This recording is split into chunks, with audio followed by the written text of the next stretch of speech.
Assalamualaikum warahmatullahi wabarakatuh. Terima kasih atas kedatangannya pada acara webinar hari ini dengan panelis utama adalah Pak Bambang Mucahyanto.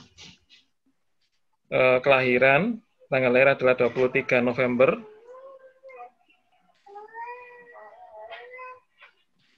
1957. Untuk pendidikan adalah engineering fisik, fokusnya di instrumentasi di Institut 10 November. Masternya mengambil di Reliability Engineering pada Albert Q NM USA. Doctoral degree-nya fokus pada System Engineering pada Albert Q NM USA.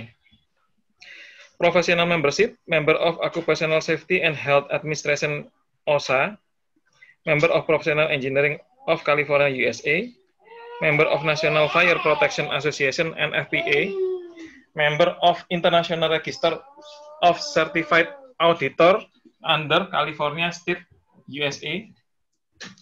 Qualification, Operational Maintenance and Troubleshooting of Automotive Locomotive include gasoline and diesel engine. RBI, KHSE, Risk Assessment Specialist at Oil and Gas Industry, Subsea Service Facility, Offshore and Onshore.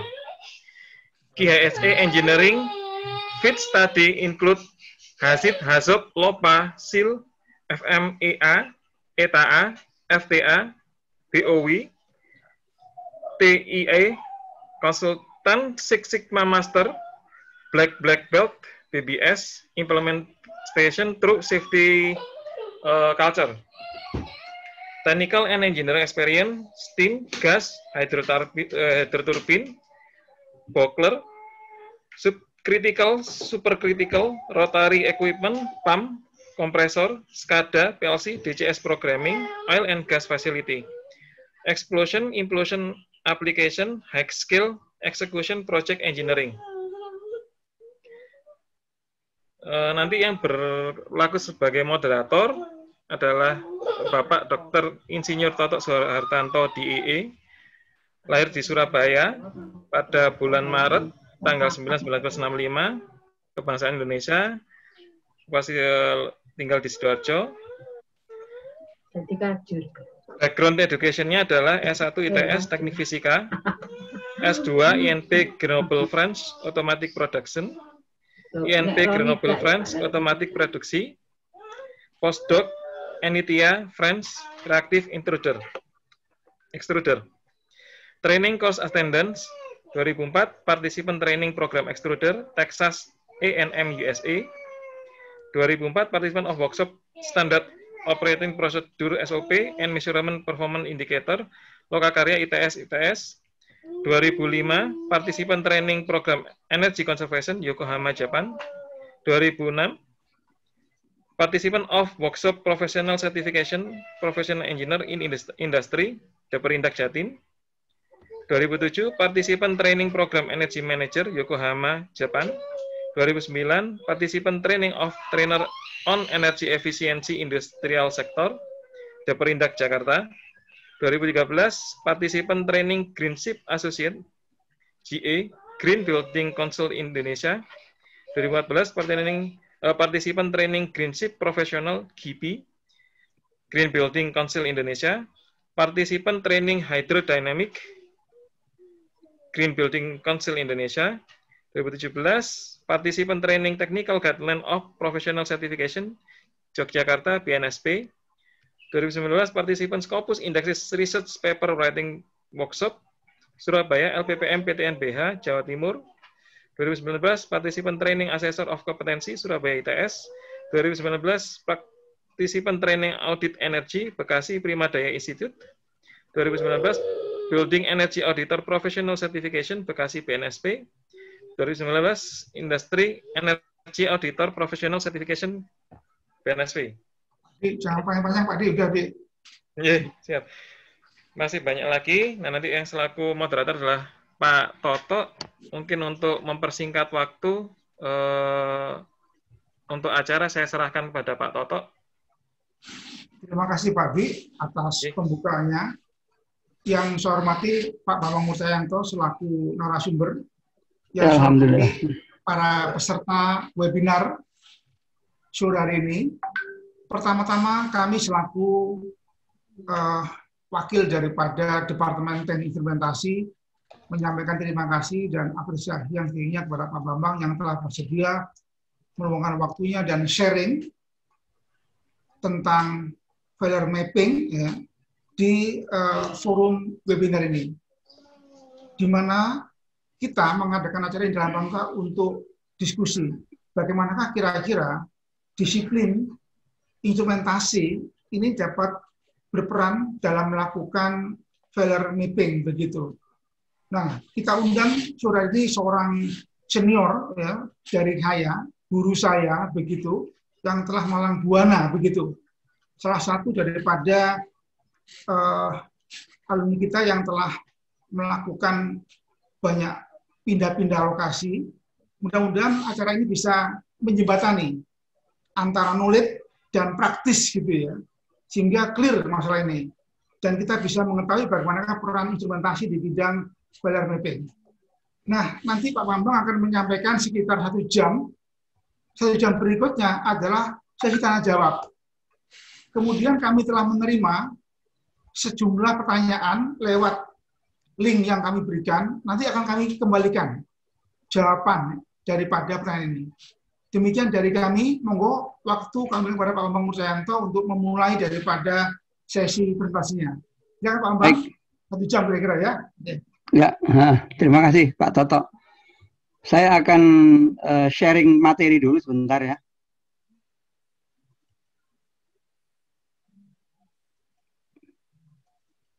Mohon maaf, apakah materinya sudah bisa dilihat oleh semua peserta? Sudah Bapak, clear. Sudah ya, baik.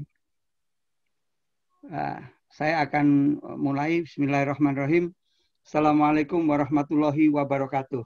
Waalaikumsalam warahmatullahi wabarakatuh. Sebagaimana yang sudah disampaikan oleh Pak Toto, saya akan menyampaikan materi yang terkait dengan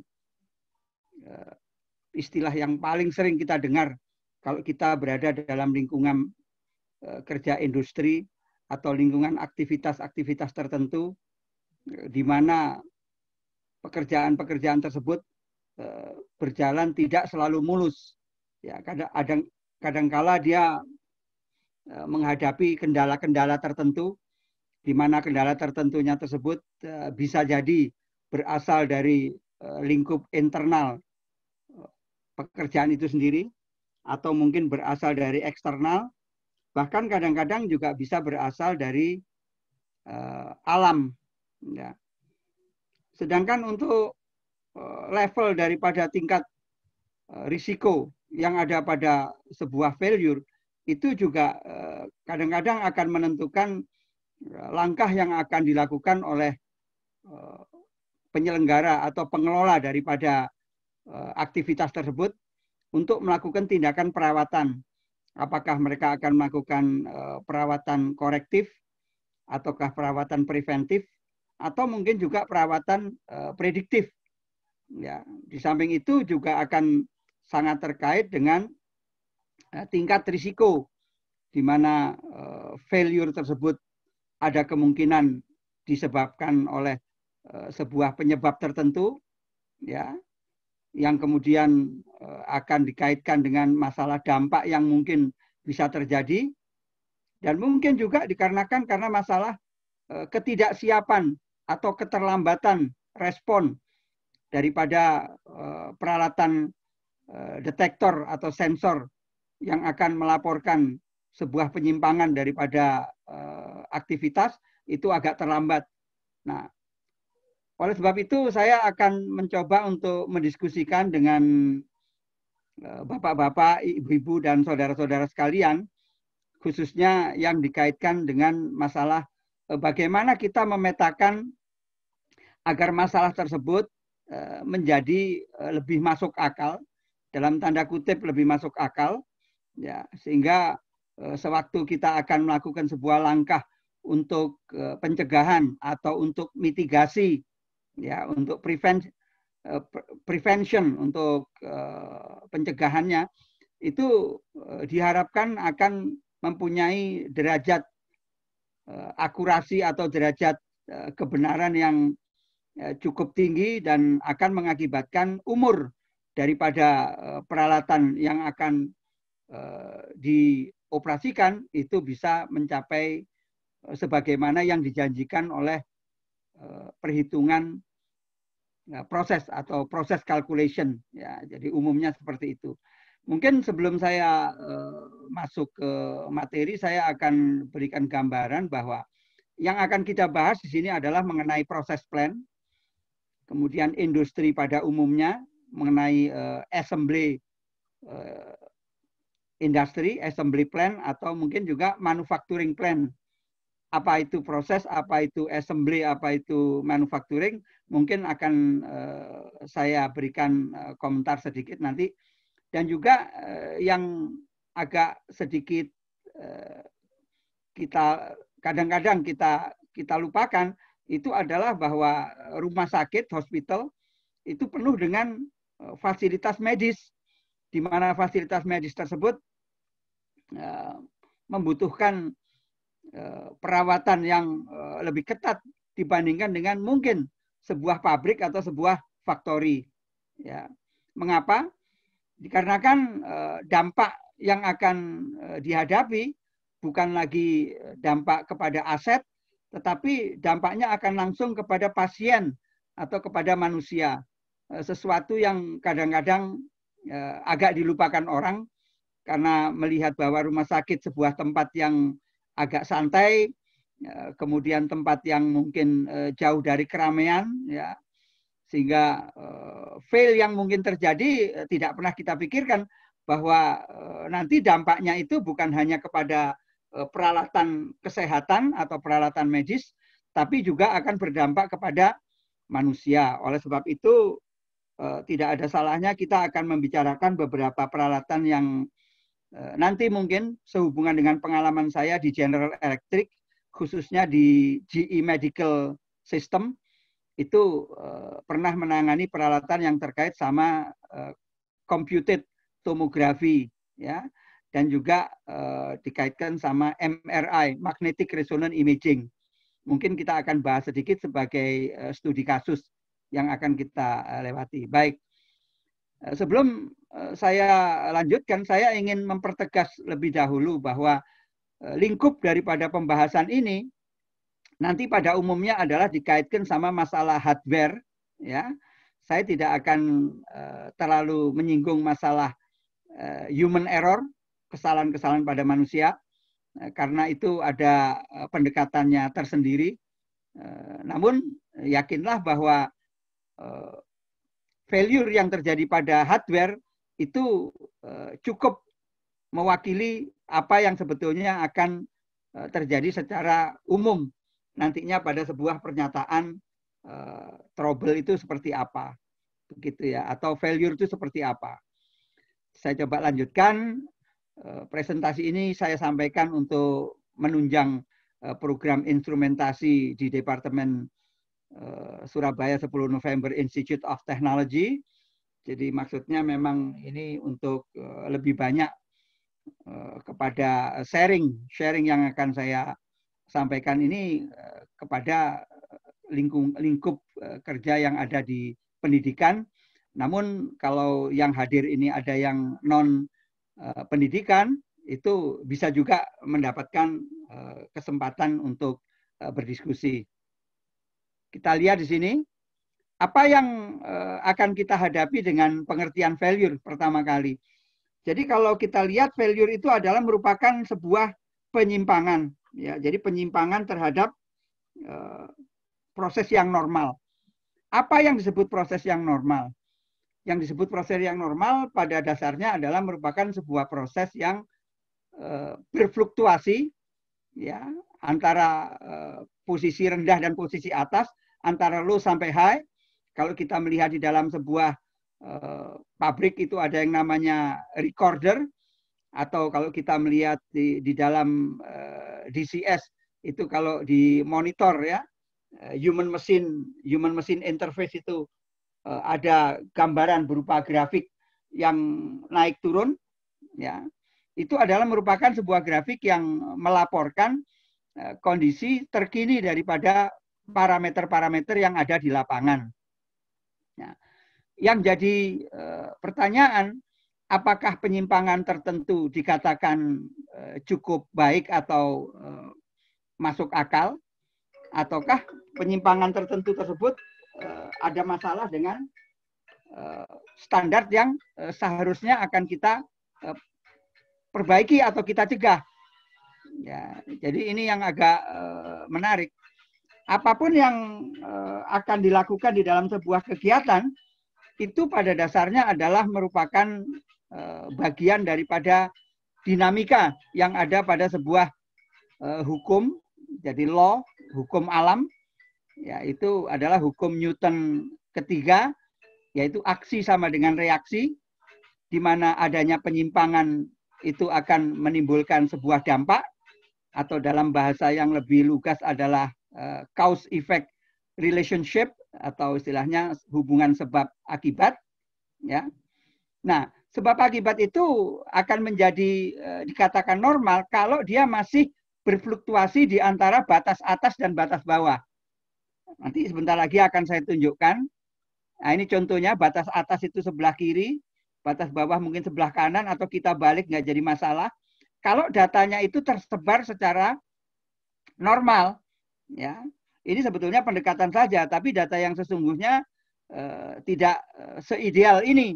Ya, namun inilah salah satu sumbangan dari disiplin ilmu statistik, ya, yang memberikan kemudahan bagi kita untuk menalar bahwa yang namanya fluktuasi itu bergerak dari titik tengah menuju ke atas dan ke bawah, atau samping kanan dan samping kiri, sebanyak simpangan yang kita sebut sebagai standar deviasi, ya, standard of deviation atau deviation standard. Jadi penyimpangan itu akhirnya kita gambarkan dia sebagai sebuah penyimpangan yang kita katakan normal.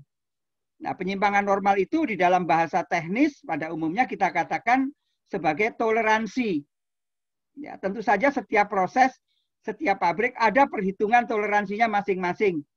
Ya, bagaimana cara menghitungnya? Maka cara menghitungnya kita akan menghitung berdasarkan pendekatan yang kita sebut sebagai SPC, Statistical Process Control. Ya, ini di sini kita bisa lihat ada statistical metric begini, ya. Kemudian kalau kita ingin meningkatkan keandalan daripada penyimpangan tersebut untuk mencapai batas yang lebih sempit atau penyimpangan yang lebih minimal, itu standarnya akan kita rubah bukan menjadi kita sebutkan tadi yang untuk SPC, ya, Statistical Process Control, itu kita nyebutnya biasanya adalah upper control limit, UCL, atau lower control limit, LCL, ya, selama fluktuasi daripada parameter proses itu di antara UCL dan LCL, selama itu maka dikatakan dia masih stabil prosesnya, atau dikatakan dia masih acceptable. Kalau kita lihat di dalam pabrik atau di dalam sebuah laporan mengenai fluktuasi, maka dikatakan dia dalam lingkup yang normal. Ya. Namun kalau dia sudah keluar dari batas itu, batas atas dan batas bawah, dia akan berubah menjadi penyimpangan, atau kalau di dalam sebuah peralatan itu akan ada alarm, di mana alarm itu bisa mulai dari alarm penyimpangan terhadap kondisi stabil menjadi unstabil, ya, atau metastabil. Mungkin juga dia menjadi sesuatu yang sedikit kritikal, dan terakhir dia akan menjadi sesuatu yang bersifat katastrofi atau berbahaya. Jadi penyimpangan itu atau snap, gerakan daripada penyimpangan itu kalau semakin tinggi atau semakin rendah, maka dia akan semakin berbahaya, dan itu akan membuat yang namanya failure itu akan berdampak kepada sebuah kegagalan, atau kadang-kadang sampai kepada sebuah tingkatan insiden, ya, mungkin sampai terjadi sebuah ledakan atau terjadi sebuah fire atau kebakaran kalau misalnya terjadi rilis daripada gas-gas yang keluar dalam sebuah proses yang gagal misalnya.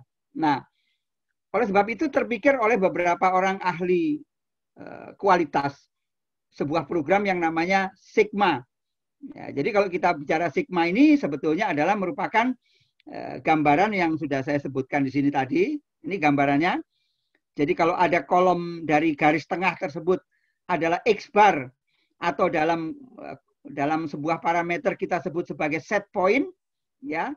Kemudian set point ini akan bergeser ke kanan atau ke kiri sebesar 1 sigma.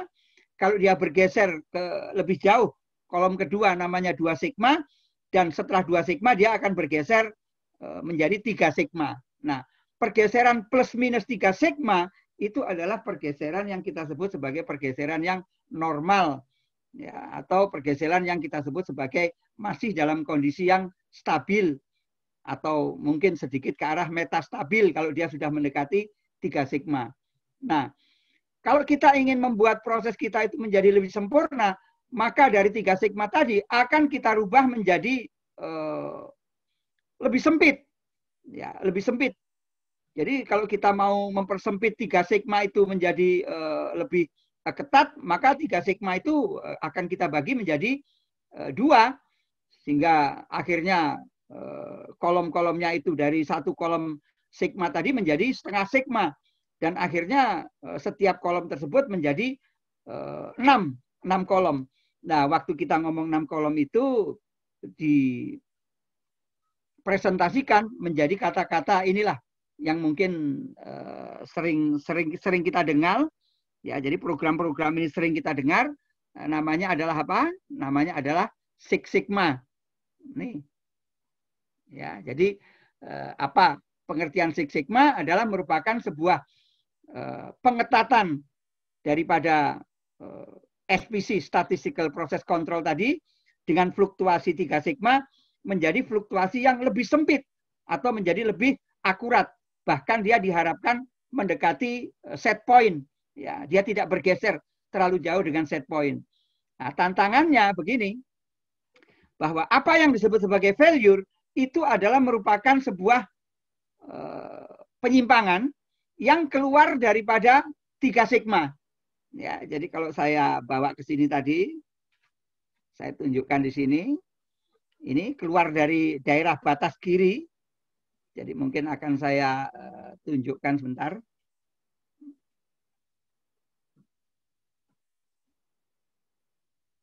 Sebentar akan saya tunjukkan.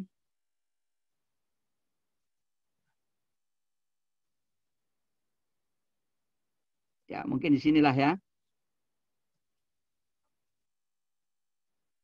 Ya, di sini, di sebelah kiri sini ada tulisan di sini ada SD standar deviasi, kemudian ada tulisan di sini sekitar 22%, ya, dan lain sebagainya. Di sinilah kira-kira batas 3 sigma. Kalau fluktuasi daripada proses itu bergeser dari 3 sigma lebih atau 3 sigma kurang, itu maka dia akan kita sebut sebagai sebuah fail atau kegagalan. Tentu saja kegagalan ini untuk setiap peralatan dan untuk setiap kondisi-kondisi tertentu yang ada di dalam proses akan berbeda. Ya, maka 3 sigma tersebut batasnya sudah bukan UCL sama LCL lagi, tetapi kita bicaranya adalah USL dan LSL. Apa itu singkatannya? USL, Upper Specification Limit, dan bawahnya adalah Lower Specification Limit. Dalam batas USL dan LSL itu kita tidak lagi mengatakan bahwa prosesnya itu stabil, tetapi kita lebih mengatakan bahwa prosesnya itu adalah capable, ya, capable proses. Jadi proses yang sanggup untuk menghadapi berbagai macam kemungkinan-kemungkinan penyimpangan-penyimpangan atau gangguan-gangguan. Ya, apakah nanti kita akan mitigasi dengan berbagai macam teknik yang robust atau teknik-teknik yang tegar begitu dalam istilah teknologi, ya, robust teknologi, bisa saja. Namun inti daripada cerita failure ini adalah apabila penyimpangan keluar daripada 3 sigma plus minus 3 sigma, maka kita sepakat itu adalah sebuah kondisi yang kita sebut sebagai failure. Sehingga pertanyaannya bagaimana cara untuk melihat sampai seberapa jauhkah penyimpangan itu akan terjadi. Ya. Di sini disebutkan ada 3,4 defect per million opportunity. Ini adalah merupakan bagian daripada target 6 sigma. Bagaimana perhitungannya? Kita akan coba melihat perhitungannya seperti ini.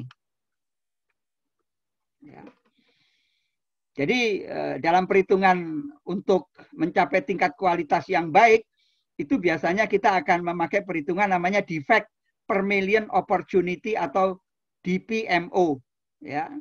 Di mana DPMO adalah merupakan sebuah pendekatan statistik sebetulnya. Jadi kalau biasanya kita bicara mengenai persen, nah ini kita bicaranya mengenai sesuatu yang lebih dalam. Dikarenakan kita akan membuat asumsi bahwa terjadinya penyimpangan tersebut bukan hanya dalam skala ratusan, tetapi mungkin juga skala ribuan, bahkan ratusan ribu, dan sampai akhirnya juta. Ya, sehingga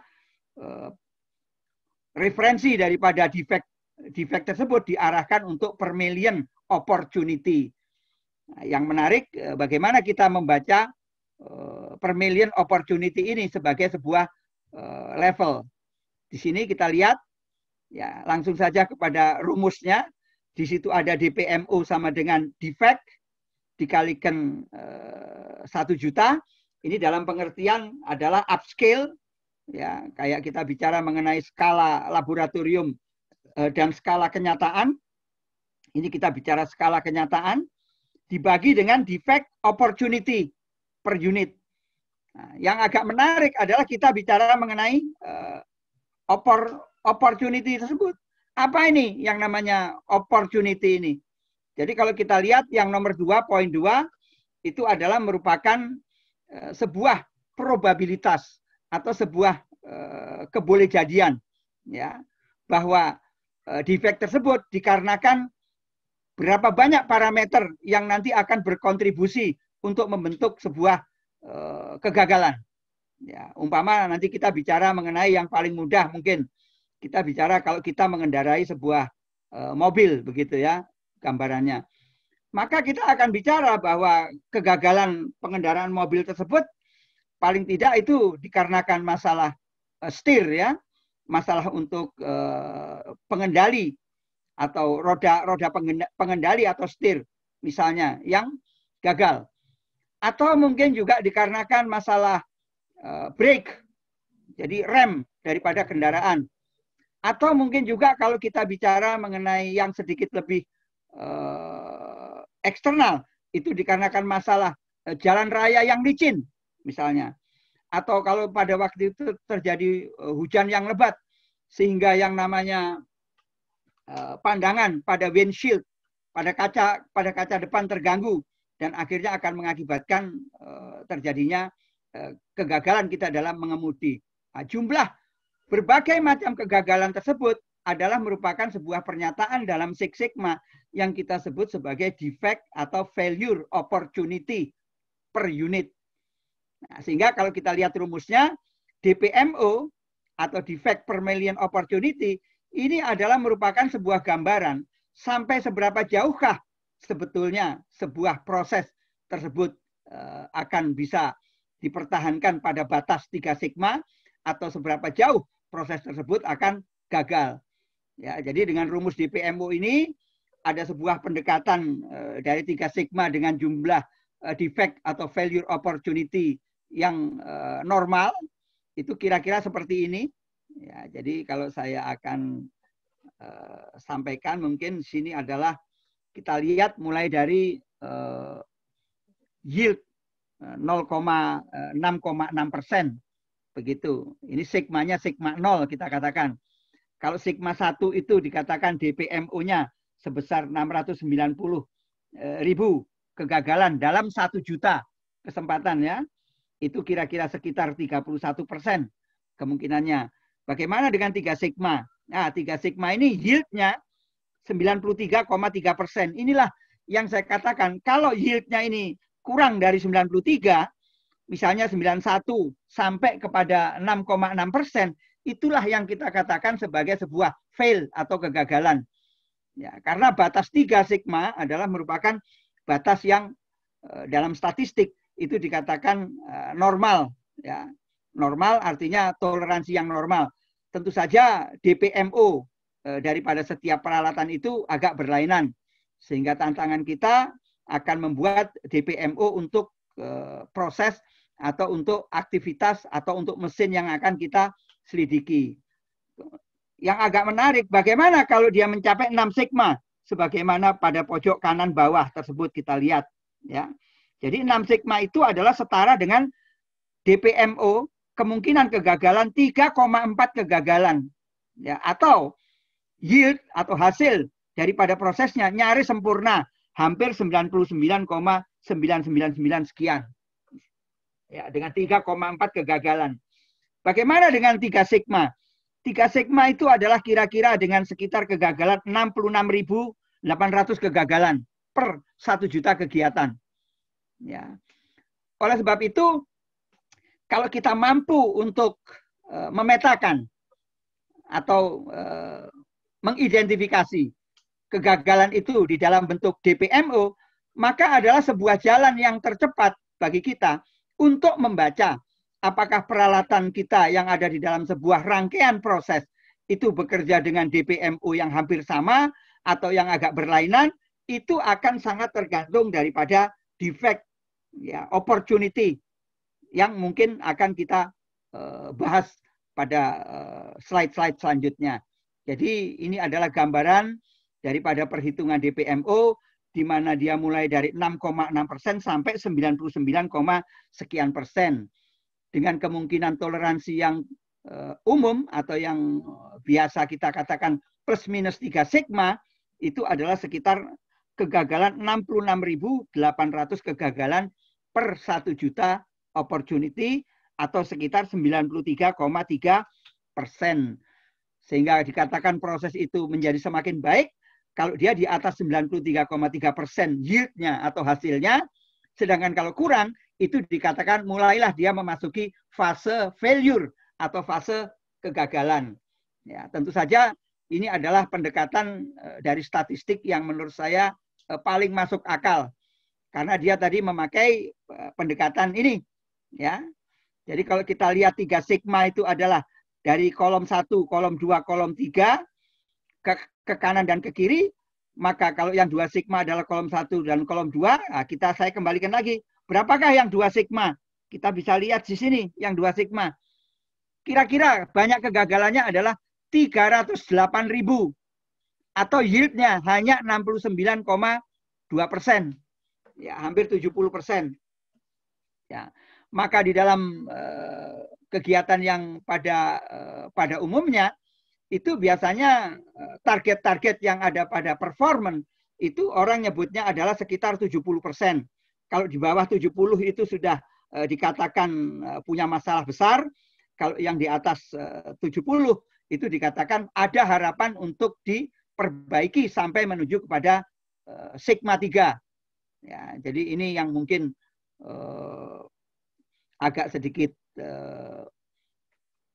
aneh kita bicarakan, tetapi faktanya adalah demikian, bahwa Six Sigma adalah merupakan program, hanya merupakan program untuk menghitung sampai seberapa jauh penyimpangan yang terjadi pada sebuah aktivitas atau sebuah proses, di mana penyimpangan tersebut dikatakan fail kalau dia di bawah 93,3% hasilnya, atau kalau kita lihat tingkat kegagalannya adalah sekitar 66.800 kegagalan per 1 juta. Ini kira-kira gambaran yang agak menarik. Kemudian kalau secara statistik itu diwakili oleh grafik distribusi normal, nah kita harus berterima kasih dengan ilmu statistik tersebut, karena menurut saya dari pengalaman di pekerjaan itu hanya pakai statistik inilah yang sekiranya bisa mendekati failure yang relatif bisa dipertanggungjawabkan. Jadi masalah subjektivitasnya sangat kecil di sini, dikarenakan dia pendekatannya adalah pendekatan scientific. Ya. Jadi harapan saya itu jurusan instrumentasi ini akan banyak mempelajari masalah SPC dan masalah Six Sigma, sehingga nanti pada masanya mereka akan mampu untuk membaca bahwa failure tertentu itu tidak bisa diterima dan failure tertentu bisa diterima. Saya lanjutkan. Ini adalah gambaran daripada pendekatan aktivitas yang dikaitkan dengan kegiatan failure dalam sebuah proses safety, yaitu mulai dari mengidentifikasi. Biasanya mengidentifikasi kita bisa pakai pendekatan Six Sigma atau pendekatan risiko yang namanya FIT study. Jadi di sebelah kanan ini ada penjelasan saya berikan. FIT study adalah Front End Engineering Design Study, di mana sebuah studi yang akan dilakukan oleh berbagai macam institusi untuk menyatakan apakah preliminary design atau konsep aktual yang mereka tawarkan betul-betul bisa dilaksanakan di lapangan. Jadi harus ada sebuah studi yang namanya FIT study. Nah, kalau itu dia berhasil, maka masuklah dia kepada melihat kemungkinan-kemungkinan yang akan menjadi defect opportunity. Dalam hal ini namanya adalah root cause. Ya, jadi kita bisa belajar dari pengalaman orang lain. Dengan data-data yang ada, kita bisa melakukan yang namanya root cause analysis. Ya. Root cause analysis ini ada pendekatan yang menarik dalam hal proses safety. Namanya pendekatannya kita sebut sebagai fault tree analysis atau event tree analysis. Di mana fault tree analysis ini adalah pendekatan dari hilir ke hulu, jadi dari belakang ke depan, atau istilahnya pendekatan terbalik seperti yang dilakukan KPK itu, ya, pendekatan terbalik. Nah, kalau pendekatan dari hulu ke hilir itu adalah event tree analysis atau dari depan ke belakang. Kalau kedua-duanya bertemu di tengah-tengah, maka dia akan menjadi kombinasi yang cukup baik. Nah, orang nyebutnya itu pendekatan namanya adalah bow tie analysis. Ya, itu langkah kedua. Nah, setelah langkah kedua itu selesai, maka kita akan mengembangkan langkah perbaikan terhadap desain atau rancangan yang akan kita lakukan. Nah, kalau kita sudah perbaiki, maka langkah tersebut biasanya kita akan memakai standar menghitung secara fase yang paling awal, namanya adalah BPCS. BPCS itu adalah Basic Process Control System. Umpama sebuah proses itu nyaris banyak menyimpang kepada sebuah tekanan misalnya, maka kita akan pasang pressure control, ya, dengan sebuah loop yang mungkin sifatnya hanya single loop. Ya. Single loop itu adalah satu daur atau satu siklus perjalanan pengendalian mulai dari sensor masuk kepada logic solver atau otak daripada DCS atau PLC atau SCADA, kemudian dia akan kembali lagi kepada final control element, control valve, yang nantinya akan melakukan gerakan untuk mengkompensasi agar output yang tadi kita deteksi bisa tercapai. Itu namanya BPCS. Andaikan BPCS tidak mencapai hasil yang diharapkan, dikarenakan memang karena sistemnya itu tidak terlalu handal. Mengapa? Karena dia hanya punya single sensor. Kalau satu single sensor itu gagal, maka kita menjadi bingung. Karena tidak ada signal yang masuk kepada komputer kita atau kepada SCADA kita. Maka waktu itu pertanyaannya adalah apakah yang bermasalah adalah sensornya ataukah prosesnya yang aman. Nah, pada waktu itu ada sebuah tantangan, dipasanglah redundancy. Redundancy itu semacam tambahan atau semacam double equipment, ya, untuk mengamankan apabila satu sensor gagal, maka sensor yang lain akan bekerja. Bahkan dia menjadi triple.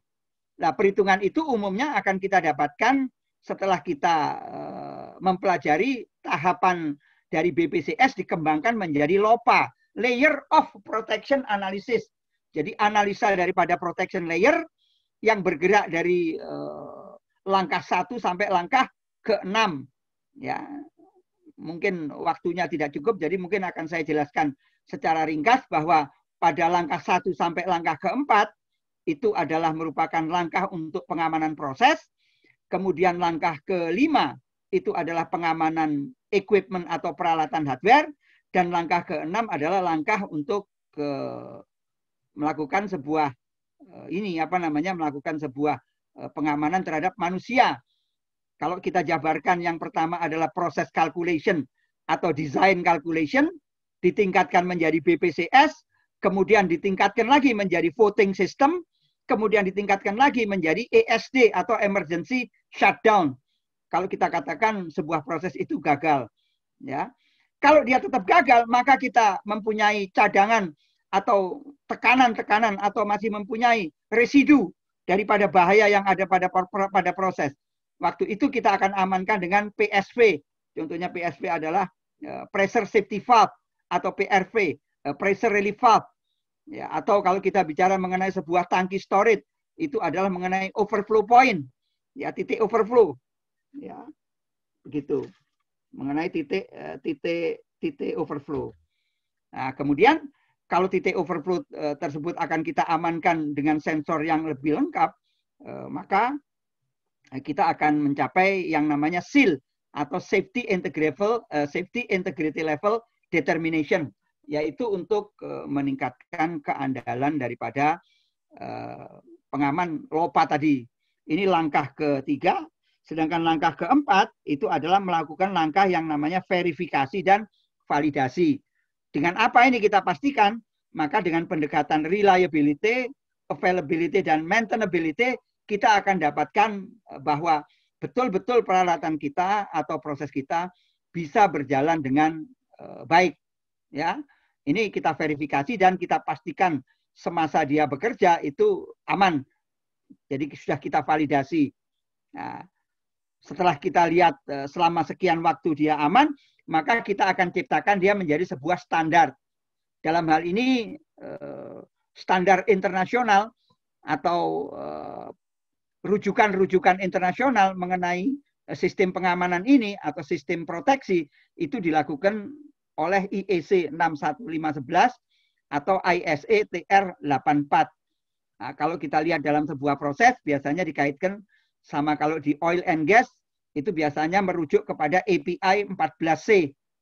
Ya, kalau nanti dia diarahkan kepada fire dan explosion, kita akan merujuk kepada NFPA. Mulai dari NFPA 10 itu mengenai fire extinguisher sampai kepada NFPA 780 yang namanya grounding untuk lightning.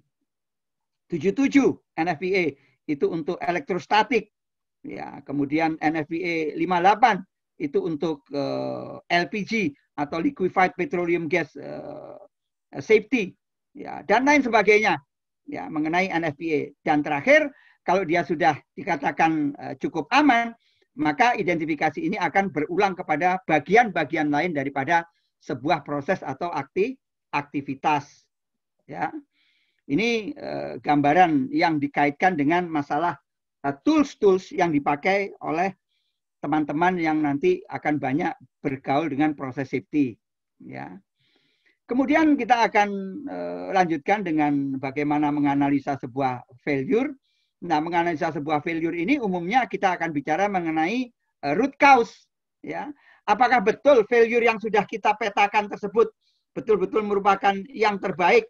Nah, biasanya kita akan lakukan dengan memastikan atau kita konfirmasi terhadap kriteria-kriteria yang ada. Ya, nah, kriteria yang ada ini berdasarkan dari pengalaman sebuah proses atau pengalaman sebuah aktivitas itu akan berlainan satu sama lain. Misalnya kita bicara yang paling gampang. Untuk oil and gas misalnya, pengalaman failure yang terjadi pada WMO, West Madura Offshore. West Madura Offshore itu adalah sebuah platform punyanya Codeco Energy yang ada pada Selat Madura, ya, ya, tepatnya di atas Gresik sana, begitu. Itu kita bandingkan dengan punyanya ONJW, jadi Offshore Northwest Java yang ada di atas Cirebon, jadi ex punyanya BP, British Petroleum. Ya, apanya yang lain dalam hal masalah failure-nya? Nah, kita akan melihat kemungkinan failure-nya ini umumnya dikaitkan dengan masalah eksternal. Bahwa yang ada pada daerah WMO itu akan syarat dengan lalu lintas kapal ya, yang ada pada Selat Madura. Karena memang di Tanjung Perak tersebut merupakan basis bisnis. Lain kalau kita bicara dengan UNJW yang ada di Jawa Barat. Jadi memang ada kapal yang lalu lalang tetapi tidak sebesar yang mungkin terjadi pada WMO. Sehingga pada saat kesempatan mereka melepas jangkar, kemungkinan akan terjadi kegagalan daripada pelepasan tersebut kepada perpipaan yang ada dalam bawah laut. Ya, jadi risikonya akan lebih besar bekerja di WMO dibandingkan kalau kita bekerja di daerah ONWJ, Offshore Northwest Java. Ya, ini adalah salah satu gambaran yang mudah untuk untuk oil and gas business. Bagaimana dengan power plant, misalnya pembangkit listrik? Ada yang juga menarik. Jadi kita punya pembangkit yang letaknya di daerah Pandeglang sana, Jawa Barat. Tepatnya adalah di Labuan. Labuan itu kalau kita lihat jaraknya tidak terlalu jauh dengan anak Gunung Krakatau. Bagaimana kalau kita bandingkan dengan pembangkit yang letaknya di Jawa Timur, di daerah Paiton misalnya. Mereka sama mempunyai kapasitas 2 kali 400 mega. Ya. Tetapi kalau kita lihat risikonya, maka risiko bekerja pada Labuan itu lebih masif risikonya dibandingkan dengan risiko yang mungkin terjadi pada Paiton. Mengapa? Karena mereka lebih dekat dengan faktor eksternal yang mempunyai probabilitas ya, dalam kurun waktu yang relatif cepat akan mengalami masalah. Nah, dan ini akan mengakibatkan kita melakukan persiapan-persiapan atau mitigasi yang agak berlainan antara pembangkit listrik yang ada pada Labuan dibandingkan dengan pembangkit listrik yang ada pada Paiton. Jadi ini kembali lagi pertanyaannya sama dengan PLTGU, pembangkit listrik tenaga gas turbine ya, atau combined cycle yang ada pada Gerati dibandingkan dengan yang ada pada Tambak Loro. Sama mereka memakai teknologinya GE, mungkin frame 7 atau frame 9. Ya, itu untuk gas turbine-nya. Tetapi kalau kita lihat jalur perpipaan dari gas LNG yang akan masuk ke Gerati dibandingkan dengan gas LNG yang akan masuk ke Tambak Loro, itu sangat berbeda. Karena yang Tambak Loro itu adalah onshore piping. Sedangkan yang di Gerati itu adalah offshore piping. Sehingga menimbulkan sebuah asumsi daripada analisa failure yang agak berbeda. Ini yang mungkin penting untuk disampaikan. Kemudian failure analysis ini mungkin kita bisa lakukan pendekatan dengan RCA. Salah satu alat RCA yang paling terkenal adalah FTA, Fault Tree Analysis. Ya, itu adalah pendekatan dari hilir ke hulu, dari downstream ke upstream. Sedangkan yang pendekatan selanjutnya adalah Event Tree Analysis, dari hulu ke hilir atau dari depan ke belakang. Ya, ini pendekatan RCA yang mungkin bisa kita perdalam untuk konfirmasi apakah failure-nya tersebut betul-betul masif atau tidak. Kemudian tidak kalah pentingnya ini adalah TQM yang dikaitkan dengan masalah bagaimana sebuah failure tersebut akan mengganggu rencana atau target mengenai penyampaian untuk memuaskan pelanggan.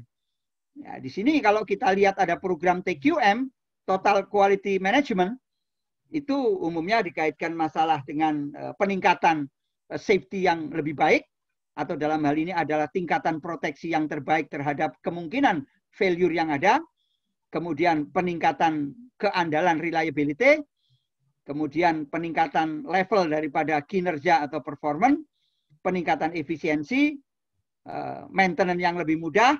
Nah, yang agak menarik adalah lower life cycle cost. Jadi biaya selama daur kehidupan daripada alat tersebut paling rendah. Ya, dan tentu saja akan terkait sama masalah mengurangi impact atau dampak kepada lingkungan kalau terjadi kegagalan. Ini biasanya program TQM akan bergerak sebagaimana yang saya tunjukkan ini. Ya. Selanjutnya ini adalah salah satu contoh bagaimana sebuah valve yang tadi kita bilang final control element atau elemen akhir. Ya, mungkin ini bisa kita tunjukkan di sini. Ya. Penyebab pada kolom paling kiri. Ya. Ini adalah penjelasan daripada valve itu sifatnya throttling. Throttling itu sifatnya adalah bisa diatur tanpa mengganggu entalpi terlalu banyak. Ya. Kemudian apa indikator yang kita harapkan bahwa valve itu cukup aman? Itu adalah aliran. Jadi flow meter yang akan kita lihat. Ya. Atau operator lock.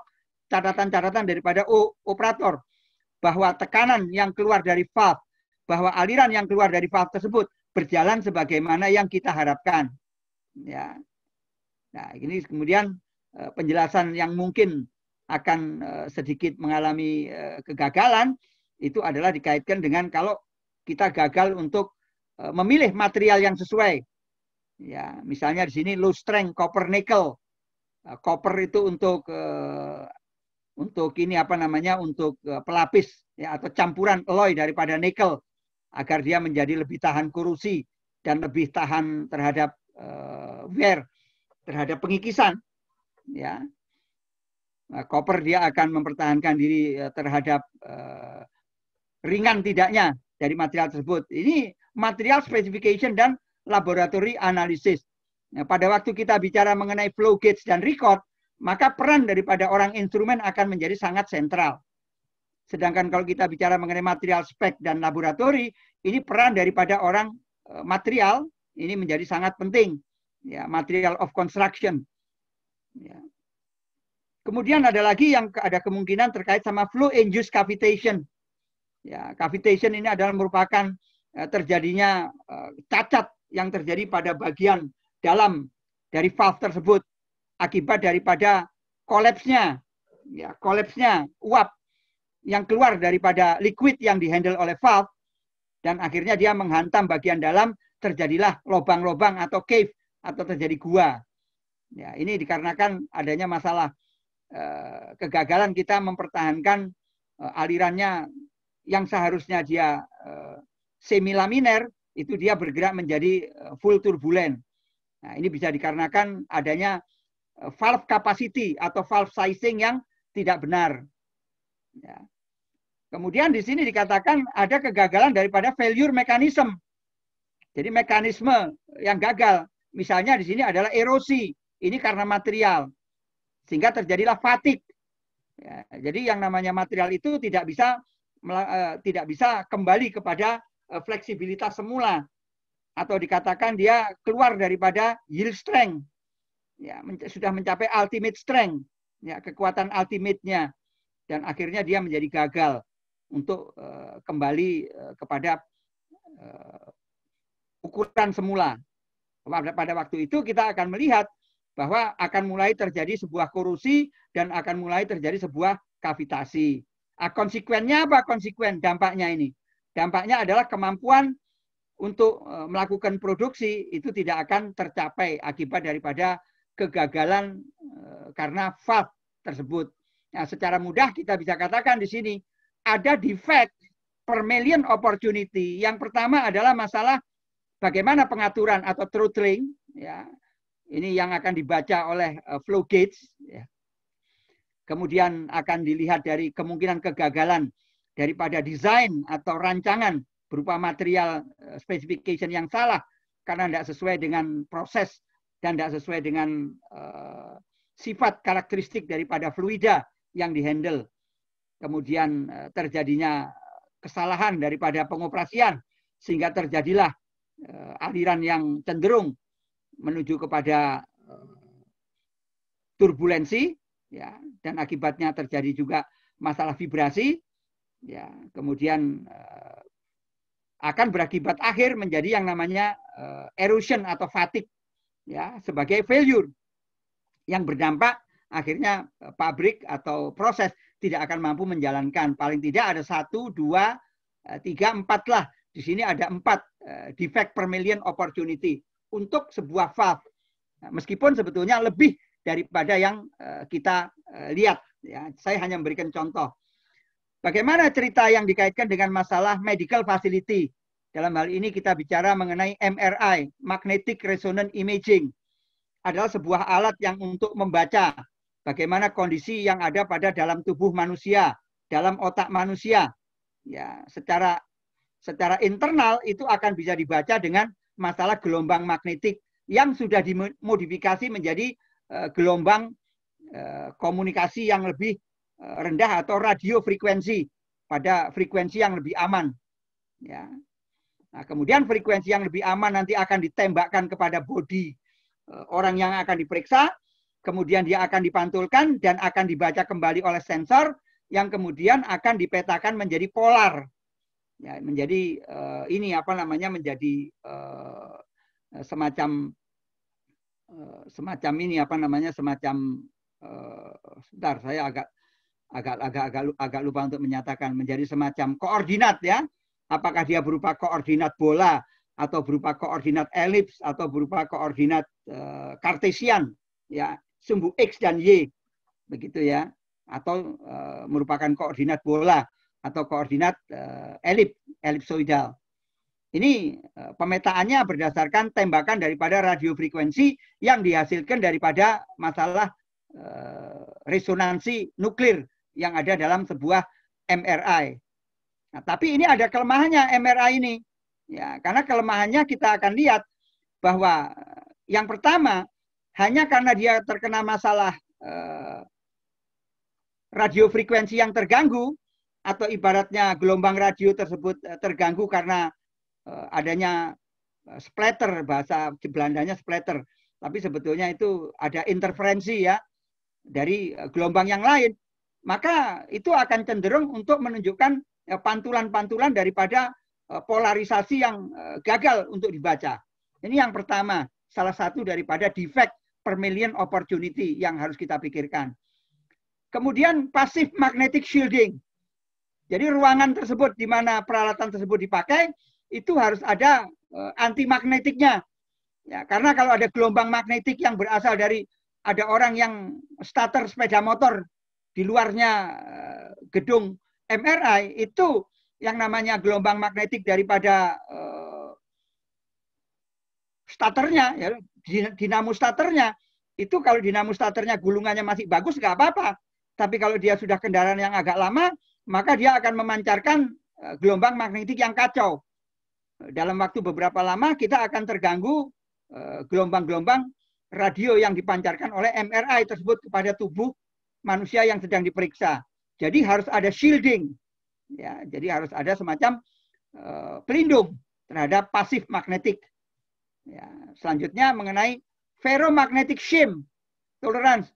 Ini adalah toleransi yang dikaitkan sama masalah bahwa yang namanya peralatan tersebut itu kalau dia akan kita buat menjadi betul-betul rata-rata air atau menjadi stabil dari ujung ke ujung, ya, atau mempunyai level yang sama, maka kita akan pasang shim. Biasanya shim ini akan dipasang untuk mengkoreksi, ini disebutkan adalah correct for static or unmoving magnetic material. Ya, jadi kalau sampai dia shimnya ini tidak benar, maka dia akan sangat mengganggu perjalanan daripada scanningnya, masalah scanningnya. Karena kalau peralatan MRI ini agak sedikit miring atau agak sedikit tidak tepat, itu akan mengenai bagian tubuh yang lain daripada pasien dan akibatnya hasilnya tidak akurat. Ya, misalnya dengkul atau kaki akan dilaporkan sebagai paha, ya, atau mungkin perut akan dilaporkan sebagai dada, misalnya. Ini akibat daripada letak daripada shim yang tidak benar. Nah, ini adalah tantangan bagi teman-teman dari instrumentasi untuk melakukan position control. Jadi kalau position controlnya belum benar pada pada layar MRI, maka dia akan ada akan ada laporan bahwa shimnya mungkin harus di setting lebih baik lagi. Ya, ini adalah contoh ferromagnetic shim. Kemudian vibrasi akan mengganggu. Ya, kemudian ada yang berbahaya untuk manusia, yaitu mesin MRI ini dikarenakan ada proses yang akan menghasilkan radiasi daripada nuklir tadi yang akan dirubah menjadi bentuk gelombang radio, itu akan menghasilkan bunyi yang agak sedikit tinggi. Jadi kira-kira 110 desibel. Padahal telinga manusia mempunyai keterbatasan itu antara sekitar 85 desibel untuk waktu TWA, time weighted average antara 8 jam. Lebih daripada itu, maka dikatakan kita akan terjadi pergeseran ambang batas. Di samping juga temperatur dan humidity. Ya, jadi kalau kita lihat ini ada berapa defect per million opportunity untuk MRI. Cukup banyak. Meskipun yang kita sebutkan ini hanya contoh-contoh yang umumnya sudah dikendalikan oleh peralatan-peralatan yang ada pada MRI tersebut. Nah, ini gambarannya MRI. Jadi orang yang akan didorong masuk, kemudian ini akan berputar alatnya. Pada saat perputaran inilah terjadi beberapa kasus sebagaimana yang saya sebutkan. Ya, di sini ada gambaran signal diterima receiver, kemudian ada exciter. Ya, ini yang akan mengirimkan signal. Ya, kemudian pulsanya akan dikirimkan dan akan diterima, sehingga akhirnya akan muncul pencitraan atau citra gambar yang ada pada sebuah monitor akibat daripada kesimpulan yang dilakukan terhadap sensor-sensor yang ada pada silinder MRI ini terhadap orang yang akan masuk ke dalam bodi daripada silinder tersebut dan dia akan diputar. Jadi ini gambaran yang ada pada sebuah contoh mengenai medical facility. Selanjutnya kita akan bicara sedikit mengenai incident causation. Jadi kalau kita lihat dari sebuah penyebab-penyebab yang potensial, itu ada beberapa teori yang dikembangkan oleh beberapa ahli pada masa sebelum kita, yaitu mulai dari 1 sampai 7 di situ. Yang pertama adalah teori domino yang dikembangkan oleh Mr. Henrik, ya, seorang ahli dalam bidang industrial accident. Ya. Itu dia mengatakan bahwa accident itu akan berjalan secara hierarki. Jadi tidak mungkin accident itu loncat, ya, dari satu unit kemudian meloncati satu unit yang lain, itu hampir tidak mungkin, ya, kecuali ada sabotase. Ya. Dia akan berjalan secara urut. Makanya dikatakan dia merupakan sebuah pendekatan domino. Jadi kalau orang main domino itu akan terus bergerak sesuai dengan poin yang akan kita buang pada waktu domino. Dia akan diikuti terus. Jadi dia akan bergerak secara berurutan. Ya, mulai dari depan sampai belakang atau belakang ke depan. Nah, teori ini akhirnya dianut oleh pendekatan yang sebelumnya itu tadi. Pendekatan FTA dan ETA. Dari mana mereka dapat? Ya tentu dari Mr. Henrik ini. Ya. Pendapat kedua itu dikatakan masalah manusia. Yang tadi saya sebutkan. Saya tidak akan membahas terlalu banyak. Namun ternyata menurut Dupont, di mana saya pernah bekerja dulu, itu human factor itu menempati urutan pertama, kira-kira antara 85 sampai 90% daripada kegagalan itu dikarenakan masalah manusia, bukan karena masalah hardware yang hanya 15%. Ya, jadi kalau kita memperbaiki hardware, menurut Dupont itu hanya sekitar 15% yang kita perbaiki. Tapi kalau kita memperbaiki manusia, itu bisa sampai 85%. Sehingga range atau rentangnya menjadi sangat menarik. Ya, oleh sebab itu ilmu mengenai human reliability sekarang ini sangat banyak dibutuhkan. Namun kalau untuk teman-teman dari teknologi atau dari teknik, menurut pengalaman saya agak sedikit susah, dikarenakan ini adalah pelajaran-pelajaran yang non-technical. Ya, umumnya ini banyak dipegang oleh orang-orang psikologi, ya khususnya psikologi sosial, karena yang namanya human error itu biasanya psikologi sosial. Bukan psikologi industri mengenai ergonomik, bukan. Tetapi lebih kepada psikologi sosial. Selanjutnya, accident and incident teori. Bahwa accident incident itu diakibatkan oleh kegagalan manajemen. Manajemen yang gagal akan membuat tempat kerja dan lokasi kerja menjadi tidak aman. Akibat lokasi kerja dan tempat kerja tidak aman akan mengakibatkan near miss. Kemungkinan gejala terjadinya sebuah kegagalan. Kalau gejala kegagalan kita biarkan, akan terjadi insiden di mana manusianya nyaris celaka tetapi alatnya sudah damage. Ya, kalau insiden dibiarkan akan menjadi accident di mana alatnya damage dan manusianya akan celaka. Jadi ini ada perbedaan perkembangan dari accident ke insiden. Ya, teori. Kemudian teori epidemiological ini adalah teori yang sekarang kita hadapi ini, COVID-19 ini. Ya, kita beranggapan ada biological attack. Ya, yang nantinya akan menyerang manusia, bukan menyerang alat. Ya. Kemudian sistem teori ini nanti berbasis kepada sistem engineering, di mana akan lahir sebuah pendekatan yang kita sebut sebagai forensic engineering. Bukan forensik untuk meriksa mayat itu, bukan. Tapi kita memeriksa mayat dalam tanda kutip, yaitu memeriksa mesin yang sudah shutdown. Ya, itu kita ibaratkan seperti mayat. Kemudian pendekatannya adalah pendekatan forensik atau pendekatan secara berurutan.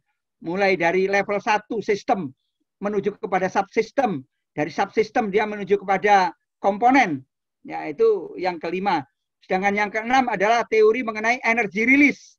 Ya, ini kalau ada kemungkinan titik-titik di mana sebuah tempat itu punya tekanan EHV, extra high voltage, atau paling tidak high voltage, atau mungkin tempat-tempat yang mempunyai tekanan melebihi daripada tekanan yang aman, ya, itu kita sebut sebagai energi. Nah, jadi kemungkinan dia bekerja menjadi energy release itu menjadi lebih besar. Dan terakhir adalah teori mengenai behavior. Sebetulnya ini adalah perkembangan daripada teori nomor 2, human factor. Karena behavior ini adalah perilaku akibat daripada persepsi yang timbul dari seorang karyawan atau seorang pekerja atau seorang operator. Akibat apa? Akibat daripada dia membandingkan antara apa yang ada di lapangan dengan panca inderanya, dia bandingkan dengan apa yang ada pada otaknya dia sebagai referensi, ternyata gagal. Nah, kegagalan itulah yang akhirnya akan membuat keputusan yang keluar itu salah atau akan membuat perilakunya menjadi tidak aman. Maka nomor 7 ini dikatakan sebagai unsafe behavior atau perilaku yang tidak aman. Dan itu ada ilmunya oleh Dupont, digambarkan menjadi sebuah pengertian yang namanya stop card. Stop card itu adalah sebuah kartu untuk mengobservasi perilaku, safety training, ya, and stop, ya, safety training and observation program. Ya, jadi sebuah teknik untuk observasi. Bagaimana kita mempunyai observasi yang tajam? Tentu saja kita akan mengenal beberapa kriteria-kriteria yang harus kita bicarakan sebelumnya. Ya, jadi saya akan lihat ini masalah Hendrik agak sedikit lebih detail karena ini adalah merupakan teori yang agak menarik. Saya sudah jelaskan mengenai accident. Kemudian ini gambaran daripada daripada domino. Maka pada domino yang pertama ini kita lihat bisa kita lihat di sini adalah mengenai kondisi sosial yang tidak kondusif, kemudian akan mengakibatkan seseorang menjadi tidak standar atau fault of the person, manusianya menjadi careless, bad temper dan lain sebagainya, kemudian menjadi unsafe act atau perilaku yang tidak aman, dari perilaku yang tidak aman timbullah accident. Nah, accident akan terjadi injury atau cedera. Ini khusus yang dikaitkan dengan masalah human error, ya. Jadi memang human error ini mencapai 85 sampai 90% menurut Dupont. Dari penelitian Dupont di seluruh dunia itu peralatan hanya mensupport sekitar 15% ke bawah dari kemungkinan terjadinya sebuah kegagalan. Sama yang terjadi kebakaran ledakan di Beirut yang baru saja terjadi bulan lalu. Itu jelas human error. Ya, jadi mereka gagal untuk mengamankan stok yang seharusnya aman untuk disimpan. Jadi tidak ada manusia yang waktu itu memikirkan bagaimana stok yang aman tersebut. Kalau toh terjadi ledakan tidak akan berimplikasi sampai terjadi eskalasi sebesar itu. Ya, karena masalah manusianya. Nah, kita maklum karena Beirut sebelumnya banyak dilanda sama peperangan. Jadi manusianya banyak senang mikiri perang ketimbang mikiri safety. Kelihatannya seperti itu. Ada 3E faktor yang cukup penting di dalam menentukan masalah langkah koreksi. Yang pertama adalah perbaikan secara engineering terhadap rancang bangunnya, mulai dari yang kita sebutkan tadi hasil daripada fit study, ya. Kemudian education, berarti kita meningkatkan kemampuan daripada karyawan itu mencapai performance, bukan kompetensi, tetapi performance. Karena kompetensi itu hanya pinter, tapi belum tentu bisa mencapai kinerja. Ya, maka pendekatan yang terbaik untuk pendidikan kita sebetulnya adalah bagaimana teman-teman Bapak dosen, Ibu-ibu dosen mampu untuk mendidik anak didiknya itu menjadi performance searcher atau performance achiever, ya, untuk mencapai performance, bukan mencapai lagi mencapai kompetensi, tetapi lebih daripada itu adalah performance. Dan selanjutnya adalah enforcement. Ya, enforcement ini adalah merupakan bagian daripada regulasi yang akan dipasang. Umumnya dia akan menekan kepada level atas, ya, enforcement. Kalau engineering, education ini level menengah ke bawah. Enforcement umumnya menekan pada level atas. Jadi 3E adalah faktor yang biasa dilakukan. Kemudian sistem safety ini adalah merupakan bagian daripada yang saya sebutkan tadi di depan, yaitu dikaitkan sama masalah mulai dari fit study, mulai dari HACCP, HACCP, ya, hazard of identification, hazard operability study. Kalau dalam bentuk proses dia dikembangkan menjadi LOPA, layer of protection analysis, dan ditingkatkan menjadi SIL, safety integrity level. Kalau dalam bentuk equipment atau machinery, dia langsung dari HACCP langsung menuju kepada FMEA, failure mode and effect analysis. Kemudian dikembangkan dari top eventnya itu menjadi FTA dan ETA, dan digabungkan lagi menjadi bowtie analysis. Ini namanya adalah safety system. Ya, nah, dikembangkanlah sekarang safety system ini sedemikian rupa oleh sebuah disiplin yang namanya system engineering. Ya, di mana ada bagian yang terkait sama reliability, ada yang bagian terkait dengan sistem proteksi, mitigasi, yang terkait sama availability, yang terkait sama maintainability dan lain sebagainya. Ya, safety system. Ini adalah contohnya. Jadi kalau kita bisa melihat ini ada contoh mulai dari awal sampai akhir, atau istilahnya dari FTA ke ETA. Nah, kalau kita mau FTA itu dari kanan ke kiri, kita mundur. Tapi kalau ETA itu dari kiri ke kanan.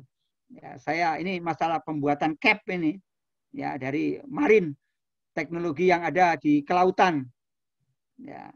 Saya tidak akan membahas terlalu jauh, tapi saya berikan gambaran seperti ini. Ada beberapa defect per million mungkin. Saya tunjukkan sini. Mengenai vessel design atau hitungan-hitungan. Kemudian dikaitkan juga dengan harbor atau dengan pelabuhannya. Kemudian dikaitkan dengan masalah muatan yang akan diatur. Ya, berapa bobot matinya, cargo management. Kemudian dikaitkan sama apakah dia passenger vessel atau dia cargo vessel. Ya, kemudian dikaitkan sama traffic, apakah dia melalui jalur-jalur laut yang aman terhadap gelombang.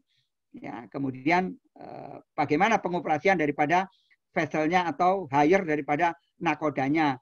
Ini nanti akan menuju kepada cape sizing.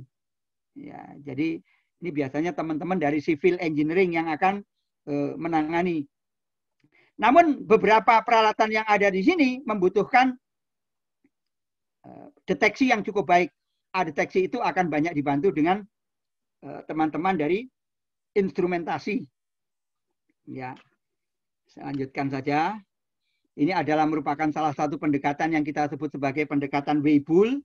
Jadi ini kita berhutang kepada saudara-saudara kita dari Departemen Statistik yang memberikan gambaran bahwa data yang terjadi pada sebuah umur atau life cycle daripada peralatan dan aktivitas itu bisa didekati dengan distribusi Weibull. Ya, distribusi ini sebetulnya bukan distribusi yang terlalu serius, ya, karena dianggap distribusi yang agak sedikit direka-reka begitu ya. Tapi nyatanya memang agak bagus pendekatannya menurut dari pengalaman. Ya, jadi dia bisa membaca yang namanya MTBF, mean time between failure, secara lebih akurat. Ya, itu adalah batas mulai dari pertama kali startup sampai kepada terjadinya trouble. Ya, yang bagian Grafik atas ini adalah grafik yang merupakan, sebentar saya agak perbesar sedikit. Ini adalah grafik yang dikaitkan sama density. Jadi density itu kalau dalam bahasanya orang statistik ya kerapatan. Tapi apa maksud sebenarnya daripada kerapatan ini pada kenyataan di sebuah life cycle? Ini adalah merupakan rentang kepadatan ya, dari kegiatan DPO, defect per million yang satu kepada defect per million yang lain.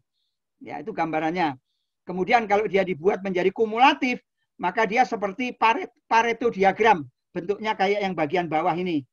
Ya, dan akhirnya kita bisa tahu mulai dari yang ringan sampai yang berat, atau dari kalau kita balik dari yang berat sampai yang ringan. Dan ini akan tergantung dari kondisi density yang merupakan DPMO tadi. Nah, ini umumnya nanti teman-teman instrumen akan berkolaborasi dengan teman-teman dari statistik untuk mempertajam bagaimana kita memasang sensor yang baik. Itu akan tergantung daripada kondisi-kondisi yang ada pada Weibull density, atau kalau kita mau prioritaskan mana yang akan dipasang lebih dulu adalah dengan Weibull kumulatif. Ya, ini bagus. Saya ngomong begini karena memang istri saya orang statistik. Ya, jadi saya banyak belajar dari istri saya untuk mengerti seperti begini. Karena saya bukan spesialis di statistik. Namun ternyata ilmunya sangat menarik ya di statistik tersebut. Karena bicara fakta, bukan bicara kualitatif, tapi bicara data dia. Sangat baik. Ini adalah bentuk daripada beberapa grafik yang berbeda kerapatannya. Jadi ada yang 0, ada yang 1000, ada yang 2000. Ya, berbeda density-nya. Begitu. Nah, kalau density-nya berbeda, maka dia akan terjadi pergeseran ya, pada sumbu X-nya. Apa artinya bergeser? Dia akan bergeser kapan dia mulai start dan mulai bermasalah. Ini ada pergeseran. Jadi kalau kita baca data ini, kita juga harus mengerti mengenai peralatannya sendiri, hardware-nya. Nah, kalau kita tidak mengerti mengenai hardware-nya, kelihatannya data-data ini agak sulit untuk dipetakan atau diterjemahkan. Ya. Ini adalah bentuk beta atau bentuk kurva daripada tipe kegagalannya. Ya, tipe kegagalan yang pertama, yang kedua, yang ketiga. Ini dikaitkan sama masalah betanya atau shift factor. Ya, tentu saja dengan kerapatan 1000, 2000, 3000 seperti ini bentuknya. Ya, tapi ini adalah shift factor. Ya, bentuk daripada kemungkinan kegagalannya. Nah, dari berbagai macam masalah Weibull ini kita akan bisa memetakan dengan lebih akurat. Apakah kerusakan itu karena elektronik, kerusakan karena mekanik, kerusakan dikarenakan instrumen, kerusakan dikarenakan listrik, kerusakan dikarenakan masalah sipil, pondasi bangunan. Ini bisa kelihatan kalau kita mengerti betul bagaimana membaca Weibull yang tepat atau benar. Ya, kebetulan saya agak hobi membaca Weibull ini. Ya, saya diskusi aja sama istri saya. Hasilnya ya dia agak setuju lah, agak lumayan. Meskipun agak sedikit membutuhkan waktu untuk menalar hardware yang sebenarnya. Ya, baik. Kemudian sampailah kita kepada bagian akhir daripada pendekatan saya, namanya konsep FMEA, Failure Mode and Effect Analysis. Jadi konsep ini sebetulnya adalah merupakan bagian pelengkap daripada konsep yang sebelumnya, di mana melalui Six Sigma kita bisa petakan secara baik mengenai urutan-urutan serta besarnya, kuantitatifnya.